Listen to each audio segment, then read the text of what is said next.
Hey friends, Ashton here again with Gents.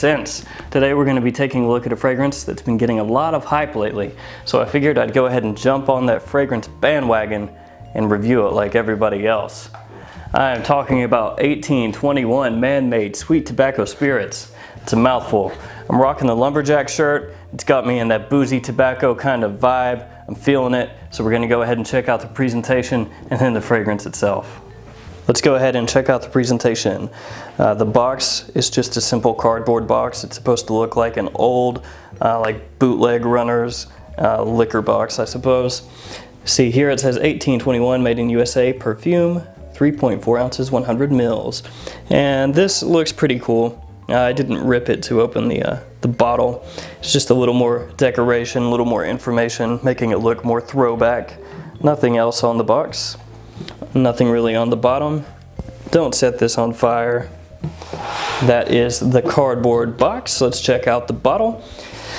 You can see here on the front, 1821 man-made sweet tobacco. It's kind of cool. It almost looks like something you'd see on a Harley Davidson or something, really. The cap is not really super heavy, but it is made of metal over plastic. This atomizer, this one kind of just spins. I'll go into that later. There, let's give it a spray. Pretty good, not bad. 100 mils on the back, and on the bottom you have your typical information with batch code. It's pretty nice. It's definitely not a crappy looking bottle, so we'll give it a thumbs up on that. This starts off really sweet. It's almost like a dusty honey kind of sweetness. Some people say that it reminds them of plastic or plastic in the background. That's really the red wine note. I don't get that plastic as much, but maybe I can see where they're coming from. Pretty early on, you start to get some warm woods in the background, but they stay in the background for the entirety of the fragrance. They're really just there for a little bit of depth.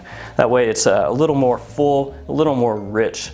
About 15 minutes in, that honey really kicks up and it starts to smell like a honeyed fruit, almost like a rich bowl of fruit that's been chopped up with just tons and tons of honey mixed in there. It's actually really nice. I really enjoy it, and it kind of changes just a few times over those first 15 minutes if you keep checking. It's kind of interesting.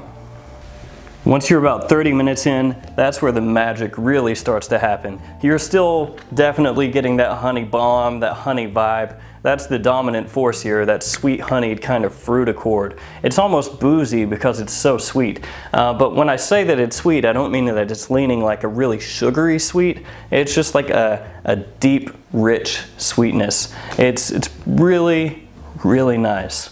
There's not really tobacco in this fragrance. It's more like all the other notes just combine, and then you maybe get kind of a tobacco feel to it. If you're talking about fragrances that are in this vein, it's basically Pure Havane and Michael Kors for men. They both have similarities.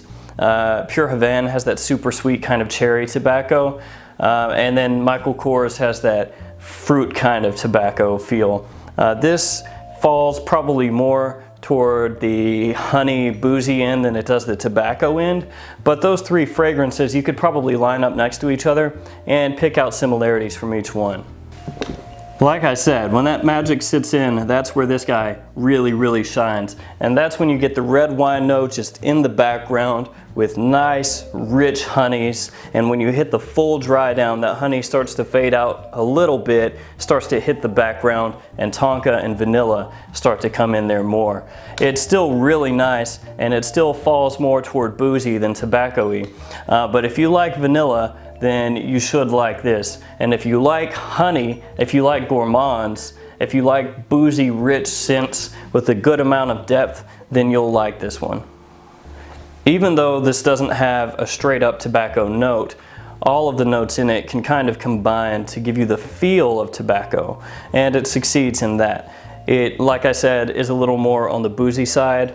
It's definitely on the sweeter side, but it still stays warm, deep, rich, and well done. It's not one that smells really synthetic. It doesn't smell cheap.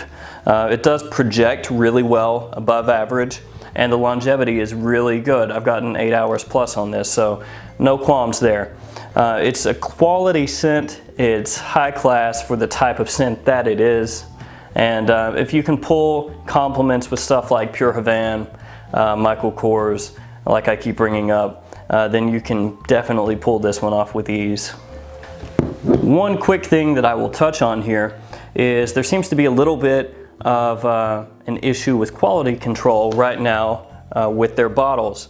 When I got the first bottle of this in, I ordered it directly off their website, and there was a lot of leakage on the box. It was really obvious that something had gone wrong. And if you can see here, the top just spins freely, and yeah, you get the fragrance coming out from around the atomizer. It's not a huge issue. The first one was way worse. It also spun, but it was just like spinning all over the place, and anytime you would put the cap on, it would like ooze out, and it was just a complete mess. So I had to get in touch with customer service, and they said that they'd been having that issue with a lot of bottles and sent me out a replacement. So that was nice, but the replacement has the exact same issue. So they both have caps that aren't really secure, and they both leak. Sometimes if you spray or if you move the bottle around too much, you'll get leakage around the cap. So apparently that's been happening with some of the recent bottles. If you order off there, you may have that issue. If you do, you can get in touch with their customer service. They were super easy to work with. They didn't give me any crap at all, so thumbs up for that. And it's not like a huge drawback, but it is something to be aware of. If yours leaks worse than mine, it could get all over the label and tear it off, or it might leak out a ton. It looks like I lost maybe like 4 or 5 milliliters. I'm not for sure. Like I said, it didn't bother me too much, but if you're the type that would get annoyed by that, just be aware that that may occur, and you may have to contact customer service for that. All right, guys, that's what I've got for you on 1821 Man-Made Sweet Tobacco Spirits. If you like Pure Havane, if you like Michael Kors, if you like any of those really sweet, boozy / tobacco kind of fragrances in the designer game, you should like this one. It's right there with those in terms of quality. Do I like it more than Pure Havane? I'm not sure. I'm not completely sold on that. It's right there with it though. And I know a lot of people right now have been hyping this up. If you check out any of the websites like Fragrantica or Base Notes, this is like the second coming of Aventus or something. Everybody is bowing to 1821. So I wouldn't go that far, but I'll say that it's really nice. It's really high quality. I enjoy it. I'll keep wearing it. If you can find it for a discount, buy it, but it looks like it's pretty hard to find right now discounted. So if you're thinking about blind buying, maybe make sure that you like scents in this vein before you jump on it. Myself, I love it, so I give it a thumbs up. It's good to go. Let me know if you've smelled this. Let me know what you think about it. As always, thank you for watching. Like, comment, subscribe. See you guys next time.